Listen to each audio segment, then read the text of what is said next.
కీర్తనల గ్రంథంలో నుంచి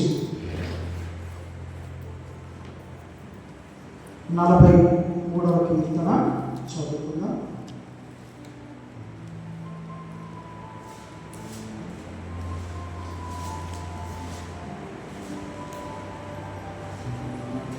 కీర్తనల గ్రంథంలో నుంచి 43వ కీర్తన 5 వచనాలు ఉన్నాయి.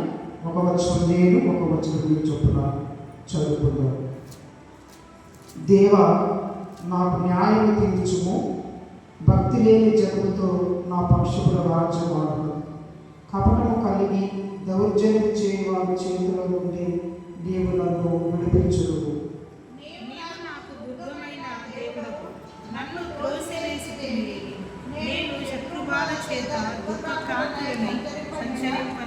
నీ వెలుగును నీ సత్యమును బయలుదేరజేయము, అవి నాకు త్రోవ చూపును. అవి నీ పరిశుద్ధ పర్వతములకు నీ నివాస స్థలములకు నన్ను తోడుకొనవచ్చు.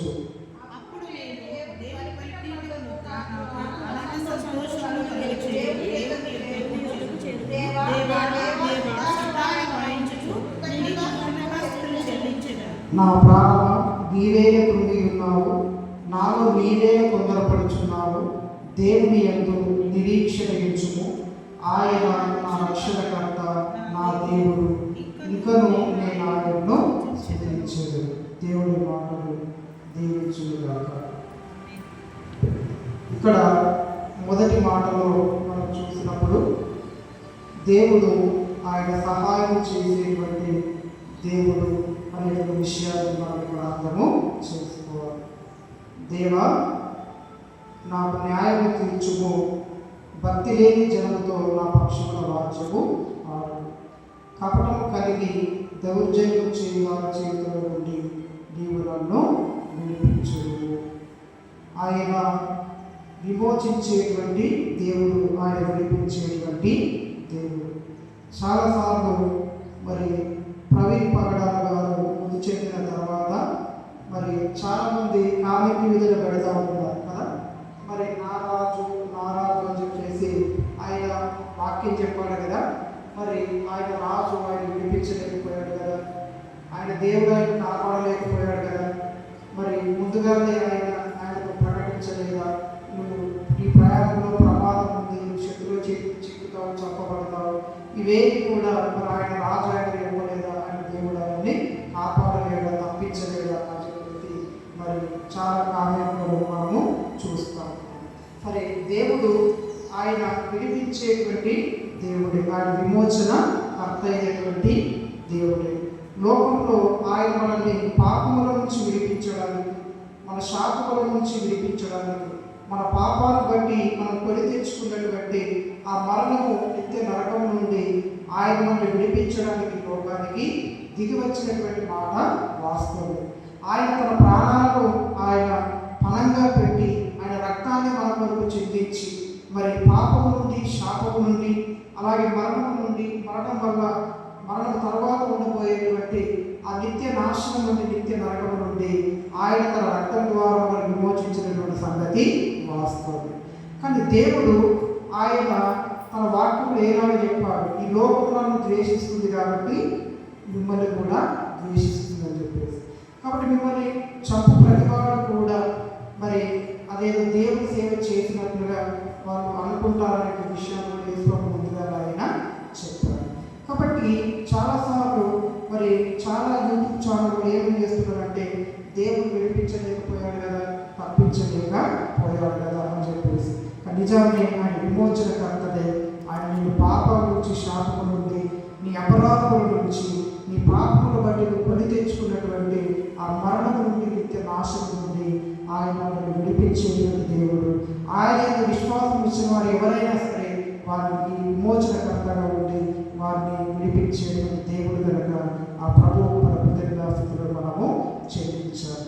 ఈ లోక సంబంధమైన మరి ప్రమాదముల నుంచి ఒకవేళ దేవుడు మరి ఆయన ఒకవేళ అది చిత్తమైతే దేవుడు దానికి అప్పగించారు కదా. చాలామంది మరి భక్తుల జీవితంలో చూసినప్పుడు ఆయన ప్రవీణ్ పగడాల గారి మరి మరణానికి వస్తుందనో లేదా వచ్చి వెళుతుందనో కూడా ఒక సేవకుడు మరి యాక్సిడెంట్ యాక్సిడెంట్ గురించి చనిపోయాడు హైదరాబాద్ ఉప్పల్ ఆ ప్రాంతంలో.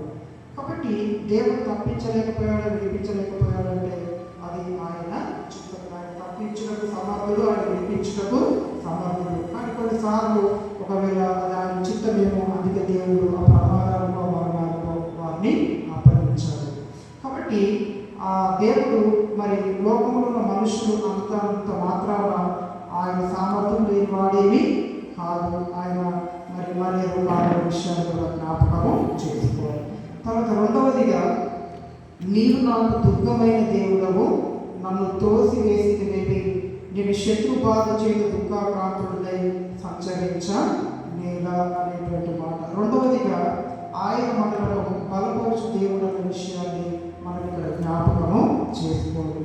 అనేక సార్లు మన జీవితాలలో మన శత్రువుల యొక్క మాటలు బట్టో, మన చేతలను బట్టో, మరి అనేక సార్లు మన వ్యతిరేకుల వలన కలిగేటువంటి శోధనలు బట్టో, అనేక సార్లు మనం బలహీన పడిపోయి మన దుఃఖాకాంతులైనటువంటి సందర్భాల్లో దేవుడు మనల్ని అలాగే విడిచిపెట్టలేదు. కానీ ఆయన తన వాక్యం ద్వారా ఆయన మనల్ని దర్శించి మనల్ని బలపరిచినటువంటి దేవుడుగా ఆయన మనకు ఉన్నాడు. కాబట్టి అందరూ బట్టి ఆ ప్రభువుకు మన కృతజ్ఞత వందనాలు మనము చెల్లించాలి. మొదటి మాట, ఆయన విడిపించేటువంటి దేవుడు, ఆయన విమోచించేటువంటి దేవుడు, ఆయన మన విమోచనకర్త అయినటువంటి దేవుడు కనుక ప్రభువును మనం ఆరాధించాలి. రెండవదిగా, మనం దుఃఖంలో ఉన్నప్పుడు, మన వేదనలో ఉన్నప్పుడు ఆయన మనల్ని ఆదరించి బలపరిచినటువంటి దేవుడు కనుక ఆ ప్రభువు మన కృతజ్ఞత వందనాలు చెల్లించాలి. మూడవదిగా మనం చదువుకుంటున్నప్పుడు, నీ వెలుగును నీ సత్యమును బయలుదేర చేయము, అవి నాకు త్రోవ చూపును, అవి నీ పరిశుద్ధ పర్వతములకును నీ నివాస స్థలములకును నన్ను తోడుకొని వచ్చును. మూడవదిగా, ఆయన మనలను నడిపించేటువంటి దేవుడు. కీర్తన 119, 105వ వచనాన్ని మనం చదువుకుంటున్నప్పుడు, దేవుని వాక్యము అది మనకు వెలుగై ఉంది కదా, నీ వాక్యము నా పాదములకు దీపమును నా త్రోవకు వెలుగునై ఉన్నది. కీర్తన 119, 105వ వచనము. నీ వాక్యము నా పాదములకు దీపమును నా త్రోవకు వెలుగునై ఉన్నది. అనగా దేవుని వాక్యం మన త్రోవకు వెలుగుగా ఉండి, ఆ వాక్యము మనలను దేవుని సన్నిధిలోనికి, దేవుని నివాస స్థలములకు అది మనకు తోడుకొని వచ్చేదిగా ఉంటుంది. కాబట్టి మూడవదిగా, ఆయన మనల్ని తన వాక్యం ద్వారా నడిపించేటువంటి దేవుడు. ఏ మార్గంలో నడవాలో, ఏ మార్గంలో నడవకూడదో ఆయన తన సత్యవాక్య ప్రత్యక్షత మనకించి తన వాక్యం ద్వారా మనం నడిపించే దేవుడిగా ఆయన మనకు ఉన్నాడు. కాబట్టి అందును బట్టి ఆ ప్రభువును మనము ఆరాధించాలి. తర్వాత నాలుగవది మనం చదువుకుంటున్నప్పుడు, అప్పుడు నేను దేవుని పలుపీఠం వద్దకు నాకు ఆనంద సంతోషములు కలగ చేయు, దేవుని వద్దకు నేను చేరుదును. దేవా నా దేవా, సితార వాయించుచు నీకు కృతజ్ఞతాస్తుతులు చెల్లించుదును. నాలుగవదిగా, దేవుని సన్నిధిలో ఆనంద సంతోషములతో ఆయన మన హృదయాన్ని నింపేటువంటి దేవుడు. ఒకప్పుడు మన జీవితాల్లో దేవుడు ఎవరో తెలియకపోవడం, దేవుడు అనుగ్రహించిన పాప క్షమాపణ మనం పొందుకోకపోవడం, దేవుడు అనుగ్రహించిన రక్షణ భాగ్యాన్ని, నిత్య జీవాన్ని మనం పొందుకోకపోవడం, మనము దేవుని బిడ్డలుగా మనం మారకపోవడం, మన జీవితాల్లో అన్నీ ఉన్నప్పటికీ కూడా ఏదో ఒక తెలియని ఎదుట అనేటువంటి మన హృదయాన్ని దుఃఖం చేయడం విధంగా చేత నిండింది. ఎప్పుడైతే క్రీస్తును మనం విశ్వసించామో అప్పుడు మన దేవుని పిల్లలమయ్యాం. దేవుడు మన తండ్రిగా, మన దేవుడుగా అయ్యాడు. ఆయన తన కుమారుడు మనకి అధికారం ఇచ్చాడు. ఆయన పాదాల దగ్గర చేరేటువంటి కృపను మనకిచ్చాడు.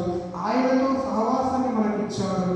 ఆయనలో గొప్ప నిరీక్షణ కలిగిన బతుకుడు దేవుడు తన కృప ద్వారా మనకిచ్చాడు. కాబట్టి దేవుడు ఎప్పుడైతే మన జీవితంలో, మన హృదయంలో ఆయన ఆహ్వానించామో అప్పుడు మన హృదయంలో ఆనందంతో, సంతోషంతో నింపబడ్డది.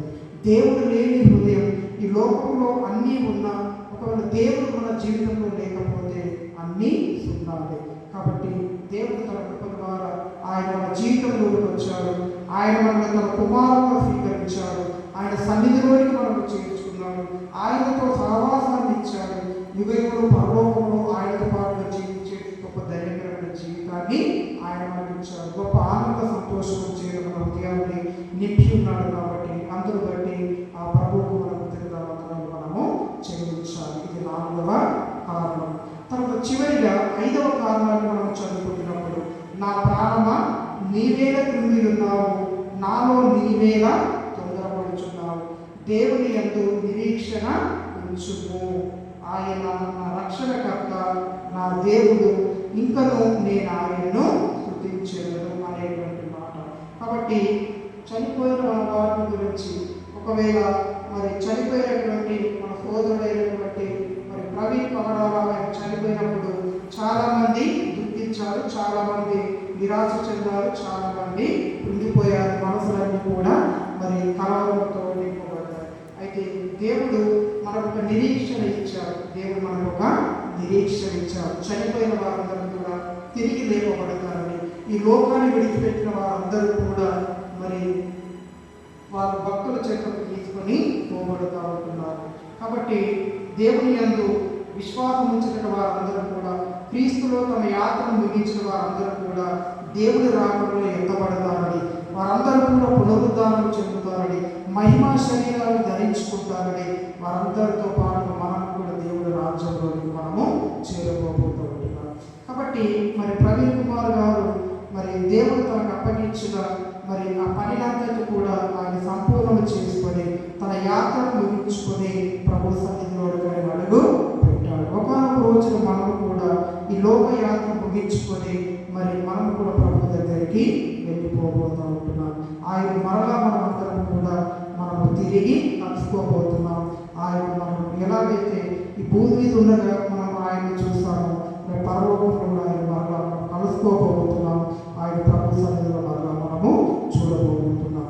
ఇది దేవుడి పిల్లలుగా దేవుడు మనకు అనుగ్రహించిన గొప్ప నిరీక్షణ. కాబట్టి ఆయన నిరీక్షణ అనుగ్రహించిన దేవుడు. కాబట్టి ఈ 5 కారణాలను బట్టి, మొదటి మాట ఆయన విమోచనకర్త, ఆయన విడిపించేటువంటి దేవుడు. నీ పాపము నుండి, నీ శాపము నుండి, నీ పాపములను కొని తెచ్చుకున్నటువంటి ఆ మరణము నుండి, నిత్య నరకము నుండి, దేవుడు ఉగ్రత నుంచి నిన్ను విడిపించినటువంటి దేవుడు నీ విమోచనకర్త కనుక ఆయనను ఆరాధించాలి.